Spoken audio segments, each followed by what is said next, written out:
আরাফার দিনে একদিকে হাজী সাহেবদের জন্য আমল, আরেকটা হলো যারা আরাফার ময়দানে নাই তাদের জন্য আমল। যারা হাজী সাহেবরা আরাফার ময়দানে অবস্থান করছেন তাদের জন্য ওই দিনের সবচেয়ে শ্রেষ্ঠ আমল হলো লা ইলাহা ইল্লাল্লাহু ওয়াহদাহু লা শারীকা লাহু লাহুল মুলকু ওয়া লাহুল হামদ ওয়া হুয়া আলা কুল্লি শাইইন কাদির। এটা মহব্বতের সাথে অর্থ বুঝে ধীরে ধীরে বারবার করে পড়তে থাকা, এটা হলো সবচেয়ে বেশি প্রয়োজনীয় কাজ। কেন? কারণ নবী করিম সাল্লাল্লাহু আলাইহি সাল্লাম বলেছেন যে খায়রুদ দুআ দুআউ ইয়াউমি আরাফা, আরাফাত দিনের দোয়া হলো শ্রেষ্ঠ দোয়া। ওয়া খায়রু মা কুলতু আনা ওয়ান নাবিয়্যুনা মিন ক্বাবলি, নবীজি বলেছেন আমি আর আমার পূর্বের যত নবী রাসূল এসেছেন সবাই যত দোয়া আল্লাহর কাছে করেছে এর মধ্যে সবচেয়ে উত্তম হলো এটা, লা ইলাহা ইল্লাল্লাহু ওয়াহদাহু লা শারীকা লাহু লাহুল মুলকু ওয়া লাহুল হামদু ওয়া হুয়া আলা কুল্লি শাইইন কাদির। আল্লাহ ছাড়া সত্যিকারের কোনো মাবুদ নাই। লা ইলাহা ইল্লাল্লাহ ওয়াহদাহু লা শারীকা লাহু, তিনি একক এবং তার কোনো শরীক নাই। লাহুল মুলক ওয়া লাহুল হামদ, রাজত্ব এবং প্রশংসার অধিকারী একমাত্র তিনি। ওয়া হুয়া আলা কুল্লি শাইইন কাদির, তিনি সব কিছু করতে সক্ষম। বাহ্যিক দৃষ্টিকোণ থেকে এই বাক্যগুলোর মধ্যে কোনো প্রার্থনা নাই, তাহলে এগুলোকে দোয়া বলা হচ্ছে কেন? সেটা নিয়ে অনেক আলাপ আছে এবং মুহাদ্দিসিনে কেরাম একমত যে এইগুলো দোয়া। এখানে আল্লাহ রাব্বুল আলামিনের কাছে পরোক্ষভাবে নিজের চাওয়াকে পেশ করা হচ্ছে, আল্লাহর শক্তিমত্তার কথা জাহির করে আল্লাহর কাছে নিজের সবকিছুই নিবেদন করা হচ্ছে পরোক্ষভাবে, এটাও দোয়াই। তো এটা হলো আরাফার ময়দানে যারা হাজির অবস্থান করবেন তারা সবচেয়ে বেশি পড়বেন। অনেক উলামা একরাম অবশ্য বলেন যে এই দোয়া অর্থাৎ লা ইলাহা ইল্লাল্লাহু ওয়াহদাহু লা শারীকা লাহু লাহুল মুলকু ওয়া লাহুল হামদু ওয়া আলা কুল্লি শাইইন কাদির আরাফার দিনে, আরাফার বাইরে যারা পৃথিবীর বিভিন্ন প্রান্তে গায়রে হাজি যারা আছি তারাও পড়তে পারেন, বরং আরাফার দিনে তাদের এটা পড়া উচিত এবং এ ব্যাপারে অনেকে রেকমেন্ড করেন। তাহলে একটা কারণে পেলাম লা ইলাহা ইল্লাল্লাহু ওয়াহদাহু লা শারীকা লাহু এটা পড়া, এবং আরাফাতের দোয়াকে সবচেয়ে শ্রেষ্ঠ দোয়া বলা হয়েছে। এই জন্য হাজী সাহেবরা বিশেষ করে যারা সেখানে অবস্থান করছেন ওই দিন একেবারে সূর্য ডুবা পর্যন্ত, জোহর থেকে নিয়ে সূর্য ডুবা পর্যন্ত পুরো সময়টা দোয়ার ভিতরে ডুবে থাকা, এটা হলো সবচেয়ে বড় কাজ। আর যারা আরাফায় নাই, আরাফার বাইরে আছে, যারা হজে যাচ্ছেন না, তারা আরাফার দিনটাতে তারা রোজা রাখবেন। আরাফার দিনের রোজা নিয়ে আমাদের দেশে প্রতি বছরই গন্ডগোল বা মত পার্থক্য দেখা দেয়, কোন দিন রোজা রাখবো? এটা কি হাজিরা অবস্থান করছে ওই দিন, নাকি আমি যে দেশে আছি সেই দেশে যখন জিলহজের 9 তারিখ হবে? তো এটা নিয়ে উভয় পক্ষেই দলিল আছে, যুক্তি আছে, দুই মতেরই সপক্ষে আলেমদের বক্তব্য আছে। সেক্ষেত্রে তুলনামূলকভাবে আমি যে দেশে আছি সেই দেশে জিলহজের 9 তারিখটা হলে সেটাকে আরাফার দিন হিসাবে, আরাফার দিন যদিও বাহ্যিকভাবে মনে হয় যে আরাফার ময়দানের সাথে সংশ্লিষ্ট, কিন্তু আসলে এই যে দিনগুলা ইয়াউমুত তারবিয়া, ইয়াউমে আরাফা, ইয়াউমুন নাহার, ইয়াউমুত তারবিয়া বলা হয় জিলহজের 8 তারিখকে, ইয়াউমুল আরাফা বলা হয় জিলহজের 9 তারিখকে, ইয়াউমুন নাহার বলা হয় জিলহজের 10 তারিখকে। এখন এই নামগুলো যদিও হাজিদের হজের সাথে রিলেটেড, কিন্তু হজের বাইরে যারা আছে তাদের জন্য আপনার ফিকহের কিতাবগুলোতে বিভিন্ন দ্বীনি কিতাব পুস্তকে ইয়াউমে তারবিয়া, ইয়াউমুন নাহার বলা হয়েছে। এর মানে এটা না যে হাজিদের সাথে মিল করতে হবে, যে দেশে যেটা হবে সেটাই প্রযোজ্য হয়। তো সেই আলোকে ইয়াউমে আরাফা আপনি যেখানে অবস্থান করছেন সেখানকার 9 তারিখ হিসাব করে রোজা রাখতে পারেন। যদি আপনার কাছে বেশি মনে হয় যৌক্তিক যে না হাজিদের অবস্থানের সাথে মিল করে রাখাটা, যেহেতু নামের মধ্যেই ইয়াউমে আরাফা আছে, অতএব ওইটা আমি রাখবো, তো সেক্ষেত্রে আপনি সেটাও করতে পারেন, কোনো অসুবিধা নেই।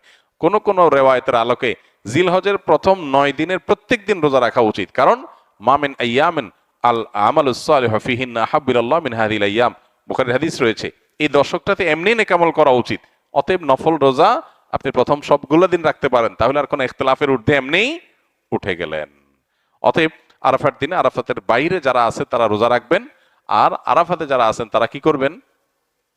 ওই যে লা ইলাহা ইল্লাল্লাহু ওয়াহদাহু লা শারীকা লাহু বেশি বেশি পড়বেন, আর বেশি বেশি আল্লাহর কাছে দোয়া করবেন। দোয়াটা অবশ্য আমরা আরাফাতে যারা নাই তারাও করতে পারি।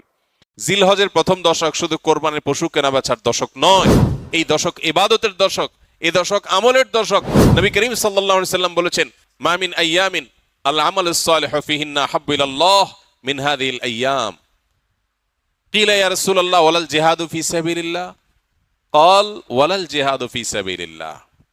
নবীজি সাল্লাল্লাহু আলাইহি সাল্লাম বলেছেন জিলহজের এই 10 দিন পহেলা জিলহজ থেকে 10ই জিলহজ পর্যন্ত এই 10টা দিন নেক আমল করলে আল্লাহর কাছে এর মর্যাদা, মাহাত্ম্য, ফজিলত এত বেশি যে অন্য কোন সময়ের অন্য কোন আমলে আল্লাহ এত খুশি হন না বা আল্লাহর কাছে এত প্রিয় না, এই দশকের ভালো কাজ আল্লাহর কাছে যত বেশি প্রিয়।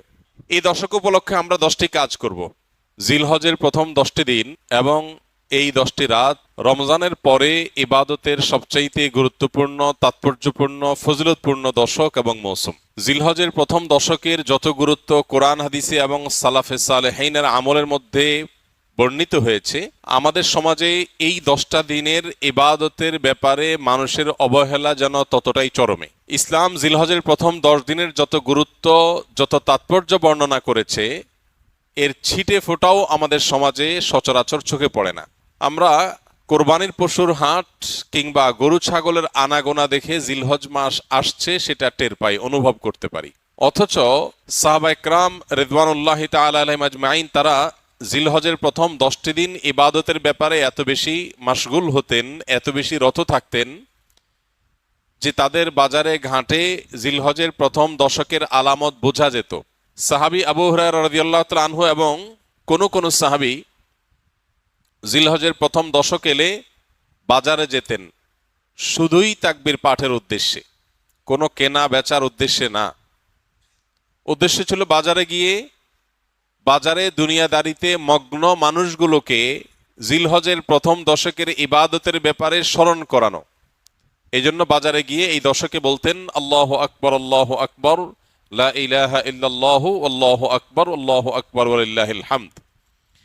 এই যে তাকবীর, তাহমিদ, তাহলিল, আল্লাহর একত্ববাদ, আল্লাহর বড়ত্ব এবং প্রশংসা জ্ঞাপন করা, এটা এই দশকের অন্যতম গুরুত্বপূর্ণ একটা আমল। এই আমল করবার জন্য সাহাবীদের কেউ কেউ বাজারে গিয়ে একটু সরবে বলতেন, যাতে করে তার শুনে শুনে অন্যরাও বলতে পারে।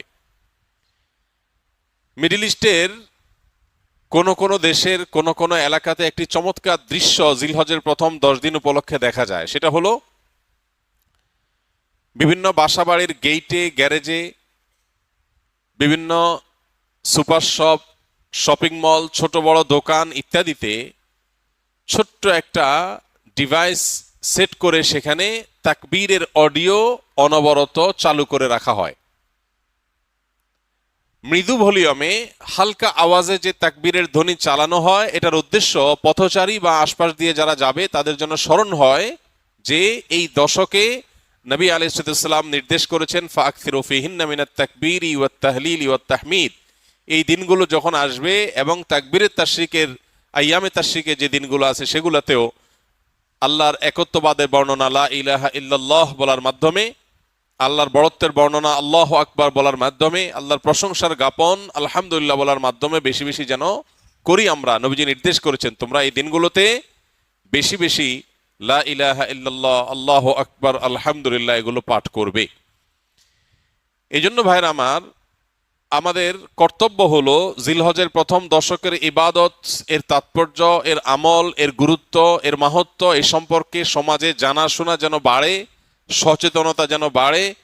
এই হারিয়ে যাওয়া বা অনেকটাই মানুষের আমল থেকে সরে যাওয়া, ছুটে যাওয়া এই বিষয়টাকে যেন পুনরায় জিন্দা করা যায়, এই জন্য আমাদের ভূমিকা রাখা দরকার। আমরা যদি প্রত্যেকটা মানুষ যার যার জায়গা থেকে সিদ্ধান্ত গ্রহণ করি যে জিলহজের প্রথম দশক উপলক্ষে কোরআন এবং হাদিসের আলোকে যে করণীয়গুলো আছে এগুলো একজন ইমানদার হিসাবে আমি আমল করব, আরো 2-4-5 জন মানুষকে আমি অ্যাওয়্যার করব, সচেতন করব, ইনশাআল্লাহ অনেকটা হারিয়ে যাওয়া এই আমলগুলো নতুন করে পুনরায় জিন্দা হবে, জীবিত হবে। চেষ্টা করা যাবে তো ইনশাআল্লাহ? প্রিয় ভাইরা আমার, আমাদের মধ্যে কেউ যদি বাজারে যায়, চায়ের দোকানে যায় এবং যে একটু যদি জোরে আল্লাহু আকবার, আল্লাহু আকবার, লা ইলাহা ইল্লাল্লাহু, আল্লাহু আকবার, আল্লাহু আকবার ওয়া লিল্লাহিল হামদ, তাকবীর, তাহমিদ, তাহলিল যদি পাঠ করে, কোনো কাজ নাই, কোনো কারণ নাই, চায়ের দোকানের আড্ডার মধ্যে গিয়ে একটু উচ্চস্বরে তাকবীর পাঠ করেছে কেউ, তাহলে সমাজের মানুষ সেটাকে নেগেটিভলি দেখবে, মনে করবে লোকটার মাথায় সমস্যা কিনা, হঠাৎ করে তাকবীর কেন বলল। অর্থাৎ এই পরিমাণ গাফলতিতে আমরা নিমজ্জিত হয়ে গেছি যে আল্লাহর জিকিরটা আমাদের কাছে অস্বাভাবিক আর গাফলতিটা স্বাভাবিক হয়ে গেছে। এই পরিস্থিতি থেকে উম্মতকে বাঁচাবার জন্য আমরা একটু চেষ্টা করতে পারি না ইনশাআল্লাহ?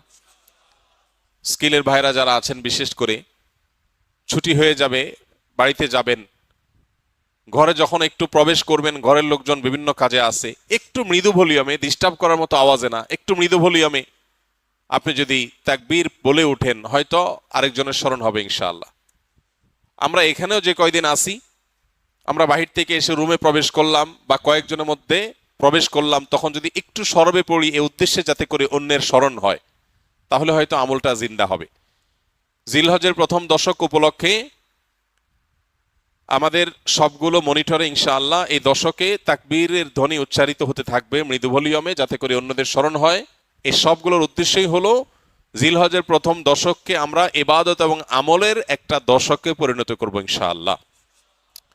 রমজান মাসে আলহামদুলিল্লাহ কম হোক বেশি হোক, ভুল হোক ভালো হোক মন্দ হোক, মিলিয়ে ঝুলিয়ে আমল করার একটা চেষ্টা আমাদের সমাজে আছে। কিন্তু জিলহজের প্রথম দশক উপলক্ষে নেক আমল বা ইবাদতের তেমন কোনো কাজ দেখা যায় না। কাজ একটাই, কোরবানির গরু ছাগল কেনা বেচা। এই ছাড়া এই দশকের আর কিছু চোখে পড়ে? চোখে পড়ে না। আপনারা বিভিন্ন এলাকার মানুষ আছেন, আমি আপনাদেরকে উদাত্ত আহ্বান রাখতে চাই, অনলাইনে আমাদেরকে যারা শুনছেন তাদেরকে উদাত্ত আহ্বান রাখতে চাই। অনেক কোরবানির গরু ছাগলের হাটে মাইক লাগানো হয় নানান ঘোষণা অ্যানাউন্সমেন্ট ইত্যাদি করার জন্য। আমি লক্ষ্য করেছি খুবই দুর্ভাগ্যজনকভাবে যে কোরবানির পশু কেনা বেচার হাটের অর্থনৈতিক সুফল বিপুল পরিমাণে, আর্থসামাজিক উপকারিতা অনেক বেশি, এটাকে ঘিরে হাজার হাজার লক্ষ লক্ষ মানুষের জীবিকার ব্যবস্থা হয়। এই দেশ পশু পালনে অনেকটা স্বয়ং সম্পন্ন, পশুর গোশত যতটুকু আমাদের প্রয়োজন হয় তার জন্য স্বয়ং সম্পূর্ণতা অর্জন করেছে শুধু কোরবানির খাতিরে। সারা বছর একটা বাছুর লালন পালন করার পর বা 2 বছর লালন পালন করার পর যখন বাজারে বিক্রি করে, কেউ একজন গরিব মানুষের সংসার পালার মতো টাকা হয়ে যায়। বহু মানুষের জীবিকা এই কোরবানির এই ইবাদতের মাধ্যমে আল্লাহ তাআলা ব্যবস্থা করেছেন। কোরবানির এই আমলটা যেখানে একটা ইবাদত, আল্লাহর গুরুত্বপূর্ণ একটা নির্দেশ। নবী করিম সাল্লাল্লাহু আলাইহি সাল্লাম কানা নবী সাল্লাল্লাহু আলাইহি সাল্লাম আকামা রাসূলুল্লাহ সাল্লাল্লাহু আলাইহি সাল্লাম বিল মদিনাতে 10 সিনিন ইউদাহি, নবীজি 10 বছর কোরবানি করতেন, মদিনায় অবস্থান করেছেন এবং কোরবানি করতেন। শুধু বিদায় হজের সময় তিনি হজের সফরে ছিলেন, বাকি বছরগুলোতে তিনি মদিনা থেকে প্রতি বছর কোরবানি করতেন। তো কোরবানির এই আমলটা যেহেতু একটা ইসলামিক কাজ, একটা ইবাদত, সেই ইবাদতকে ঘিরে যে হাট বা বাজার হয় সেখানকার মাইকে গান এবং বাজনা বাজানো হয়, এর চেয়ে দুর্ভাগ্যজনক বাস্তবতার কি আছে? তো আপনাদেরকে আমরা উদাত্ত আহ্বান রাখতে চাই, এইসব মাইকে বিভিন্ন অ্যানাউন্সমেন্ট করতে হয়, বিভিন্ন ঘোষণা দিতে হয়, সেটা দেওয়া হোক। পাশাপাশি বাকি সময়গুলোতে মানুষের অ্যাটেনশন গ্রো করার জন্য গান বাজনা নয়, তাকবীরের ধ্বনি উচ্চারিত হোক। আমরা ইনশাল্লাহ দাওয়াতের নিয়তে, মাস্তানি না, কিসের নিয়তে? দাওয়াতের নিয়তে এরকম হাট বাজারগুলোতে যারা দায়িত্বশীল আছেন তাদেরকে গিয়ে যদি ফাউন্ডেশন একটা লিফলেট দেই আর একটু হাতে পায়ে ধরে আল্লাহর ভয় দেখাই যে আপনি যে গান বাজাচ্ছেন এই গান শুনে যত মানুষ গুনাহগার হবে, এই হারাম মিউজিকের কারণে যত মানুষ গুনাহগার হবে, আপনি দায়ী হবেন। মানুষ এসছে ইবাদতের একটা কাজের জন্য, পশু কেনার জন্য, আপনি তাকে গুনাহ করতে বাধ্য করছেন, এটা হয় না। এলাকার ওলামা একরাম যাদের প্রভাব আছে, যাদের সামাজিক অবস্থান আছে, সেরকম ভালো 2-4টা মানুষকে সাথে নিয়ে আমরা দাওয়াতের উদ্দেশ্যে বললাম। আমাদের কথা যদি কেউ আমল নাও করে, সওয়াব তো আমরা পেয়ে যাবো ইনশাআল্লাহ। চেষ্টা করা যাবে না ইনশাআল্লাহ? আমরা যদি এটা কেউ করতে পারি, পরবর্তীতে ছুটির পরে এসে বাইজিদের কাছে আপনারা রিপোর্ট করবেন কে কোন বাজারে এই আমলটা করাইতে পারছেন, পারলে ভিডিও করে রেখে দিবেন। আমি ইনশাআল্লাহ ছুটির পরে, আমি হজের সফর থেকে ফিরে আসার পরে আপনাদের মধ্যে যারা এই কাজটা করতে পারবেন আমি আলাদা করে তাদেরকে পুরস্কার দেবো ইনশাআল্লাহ। আর আমার পুরস্কার আর কি, আল্লাহ রাব্বুল আলামিন সবচেয়ে বড় পুরস্কার ইনশাআল্লাহ দিবেন। চেষ্টা করা যাবে না ইনশাআল্লাহ? তো আমরা দাওয়াতের নিয়তে এই পরিকল্পনাটা করব যে কোরবানির পশুর হাটে গান বাজনা নয়, তাকবীর উচ্চারিত হওয়া উচিত। মানুষকে নরমের সাথে যুক্তি দিয়ে বোঝাতে হবে, রাগারাগি না, মানুষের সাথে ব্যবহার খারাপ করা না, দাওয়া হতে হবে সুন্দরভাবে। চেষ্টা করা যাবে না ইনশাআল্লাহ? একটা লিফলেট নিয়ে গেলেন কোরবানির পশুর হাটে, যে জায়গায় লাগাইলে কারোর ক্ষতি হবে না, কারোর ওয়ালে পারমিশন ছাড়া লাগালে তিনি কষ্ট পাবেন, নিষেধ করা আছে, এরকম জায়গায় না। যেখানে লাগালে কারোর কোনো অসুবিধা হবে না এরকম জায়গায়। কোনো একজন রিক্সা চালক ভাই তিনি সম্মতি দিয়েছেন তার রিক্সার পেছনে লাগাতে, তাহলে তার অনুমতি নিয়ে তার পেছনে একটা লিফলেট লাগাই দেন, যাতে করে এটা দেখে 10 জন মানুষ আমল করে। একটা হারিয়ে যাওয়া সুন্নাহকে, একটা হারিয়ে যাওয়া বা বেশ কয়েকটা হারিয়ে যাওয়া আমলকে আমরা সমাজে পুনরায় জীবিত করার জন্য যদি কাজ করি, তাহলে আমাদের মর্যাদা আল্লাহর কাছে কত বেশি, এই বিষয়ে বহু হাদিস বর্ণিত হয়েছে। আমরা সেই মর্যাদা অর্জন করার চেষ্টা করতে পারি না ইনশাআল্লাহ? এই জন্য ভাইরা আমার, যারা এই কথাগুলো আমরা শুনছি অনলাইনে অফলাইনে, আমরা আরো কয়েকজনের কাছে পৌঁছে দিব। জিলহজের প্রথম 10